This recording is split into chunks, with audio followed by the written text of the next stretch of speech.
लक्ष्मीबाई, झांसी की रानी मणिकर्णिका तांबे का जन्म 19 नवंबर 1828 18 जून 1858 महाराजा गंगाधर राव नेवालकर से विवाह के द्वारा 1843 से 1853 तक मराठा साम्राज्य में झांसी रियासत की महारानी थी।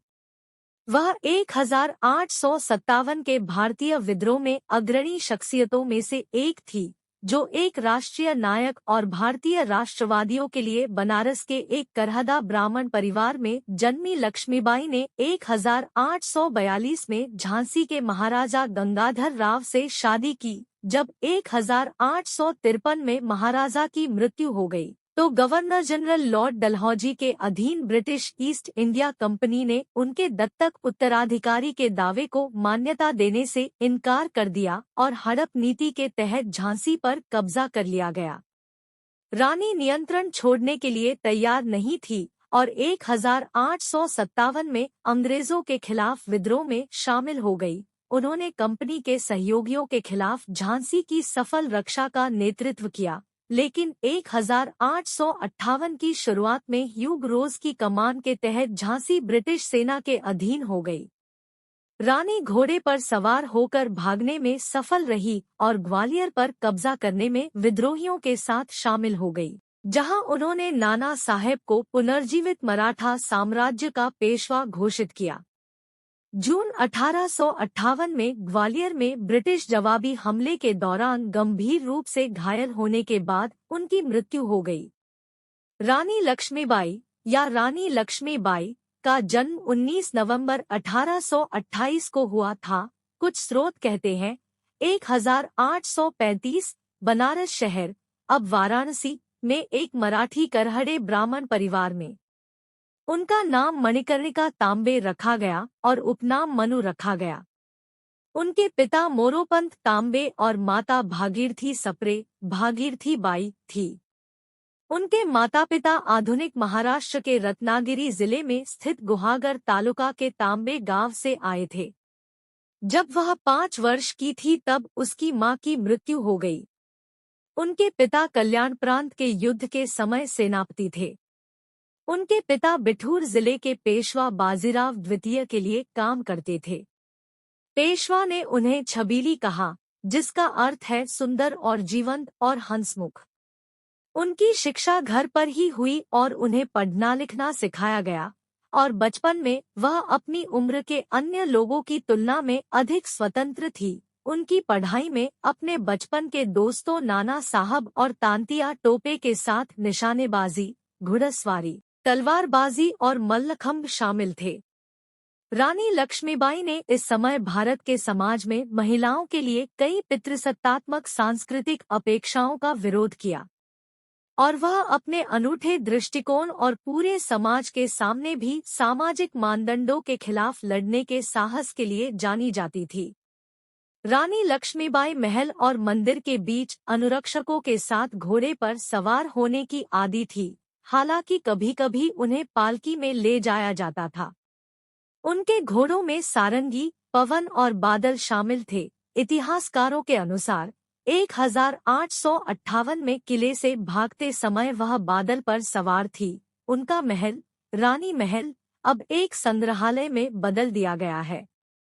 इसमें 9वीं और 12वीं शताब्दी ईस्वी के बीच की अवधि के पुरातात्विक अवशेषों का संग्रह है। झांसी का इतिहास 1842 मई 1857 संपादन करना। मई 1842 में मणिकर्णिका का विवाह झांसी के महाराजा गंगाधर राव नेवालकर से हुआ था और बाद में उन्हें हिंदू देवी लक्ष्मी के सम्मान में लक्ष्मीबाई या लक्ष्मीबाई कहा जाने लगा और महाराष्ट्रियन परंपरा के अनुसार महिलाओं को सम्मान दिया जाता था। शादी के बाद नया नाम।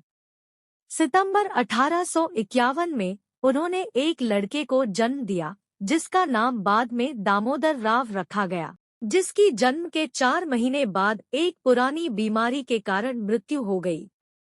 महाराजा ने अपनी मृत्यु से एक दिन पहले गंगाधर राव के चचेरे भाई के बेटे आनंद राव नामक एक बच्चे को गोद लिया था, जिसका नाम बदलकर दामोदर राव रखा गया था।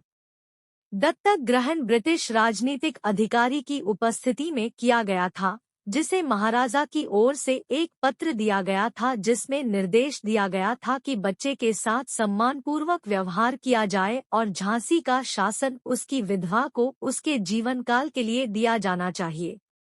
नवंबर 1853 में महाराजा की मृत्यु के बाद, क्योंकि दामोदर राव जन्म आनंद राव एक दत्तक पुत्र थे, गवर्नर जनरल लॉर्ड डलहौजी के अधीन ब्रिटिश ईस्ट इंडिया कंपनी ने सिंहासन पर दामोदर राव के दावे को खारिज करते हुए चूक के सिद्धांत को लागू किया और राज्य को उसके क्षेत्रों में मिलाना।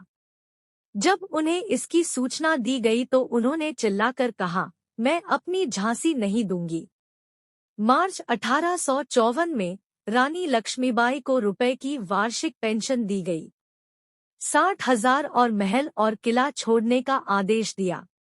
विष्णु भट्ट गोडसे के अनुसार रानी नाश्ते से पहले भारोत्तोलन, कुश्ती और स्टीपल चेजिंग का अभ्यास करती थी। एक बुद्धिमान और सादे कपड़े पहनने वाली महिला, उसने व्यावसायिक तरीके से शासन किया। गीत और कविताएं संपादन करना। रानी के बारे में कई देशभक्ति गीत लिखे गए हैं। रानी लक्ष्मीबाई के बारे में सबसे प्रसिद्ध रचना सुभद्रा कुमारी चौहान द्वारा लिखित हिंदी कविता झांसी की रानी है। रानी लक्ष्मीबाई के जीवन का भावनात्मक वर्णन यह अक्सर भारत के स्कूलों में पढ़ाया जाता है। इसका एक लोकप्रिय छंद इस प्रकार है। बुंदेले हर बोलों के मुंह में हम मीठी कहानी थे, बड़ी लड़की मर्दानी वह तो झांसी वाली रानी थी। अनुवाद, बुंदेले हर बोलों के मुंह हमने सुनी कहानी थी, वह तो मर्द बनकर लड़ी थी, वह तो झांसी वाली रानी थी। 17 जून को ग्वालियर के फूल बाग के पास कोटा की सराय में कैप्टन हेनेज के नेतृत्व में 8वें किंग्स रॉयल आयरिश हुसर्स के एक स्क्वाड्रन ने रानी लक्ष्मीबाई की कमान वाली बड़ी भारतीय सेना से लड़ाई की, जो क्षेत्र छोड़ने की कोशिश कर रही थी। 8वें हुस्सरों ने भारतीय सेना पर आक्रमण कर 5,000 भारतीय सैनिकों की हत्या कर दी, जिनमें 16 वर्ष से अधिक आयु का कोई भी भारतीय भी शामिल था। उन्होंने 2 बंदूकें ली और फूल बाग छावनी के माध्यम से हमला जारी रखा। इस सगाई में एक प्रत्यक्षदर्शी के अनुसार रानी लक्ष्मीबाई ने सोवार की वर्दी पहनी और एक हुस्सर पर हमला किया। शायद उसके कृपाण से वह घायल हो गई थी और घायल भी हो गई थी। कुछ ही समय बाद जब वह सड़क के किनारे लहूलुहान बैठी थी, उसने सैनिक को पहचान लिया और पिस्तौल से उस पर गोली चला दी, जिसके बाद उसने युवती को अपनी कार्बाइन के साथ भेज दिया। एक अन्य परंपरा के अनुसार रानी लक्ष्मीबाई, झांसी की रानी, जो घुड़सवार सेना के नेता के रूप में तैयार थी, बुरी तरह घायल हो गई थी। वह नहीं चाहती थी कि अंग्रेज उसके शरीर पर कब्जा करें।